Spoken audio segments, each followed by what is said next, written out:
यानंतर बघूयात अयोध्येतल्या बातम्या। अयोध्येमध्ये नवीन वर्षाची सुरुवात प्रभू रामाच्या दर्शनानं करण्यासाठी मोठ्या प्रमाणावर भाविक दाखल। हनुमानगढी परिसर तसंच राम मंदिराकडेही जाणाऱ्या मार्गांवर मोठी गर्दी।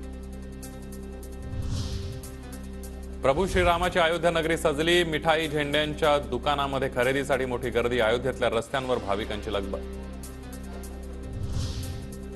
राम मंदिराच्या उद्घाटनाच्या पार्श्वभूमीवर घरोघरी अक्षता वाटप सुरू। माजी आमदार गोरखनाथ बाबा घरोघरी जाऊन लोकांना अयोध्येला येण्याचं निमंत्रण देतात।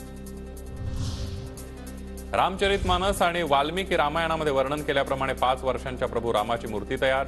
1000 वर्ष टिकणारी काळ्या दगडापासून बनलेली मूर्तीची अयोध्येमध्ये स्थापना होणार।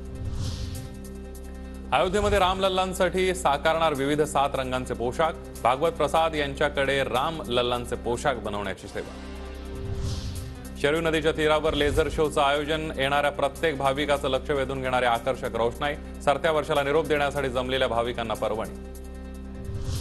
श्री राम जन्मभूमी तीर्थक्षेत्र अयोध्या उत्तर प्रदेश नावाचं बनावट फेसबुक पेज तयार करून लोकांची देणग्या घेऊन फसवणूक।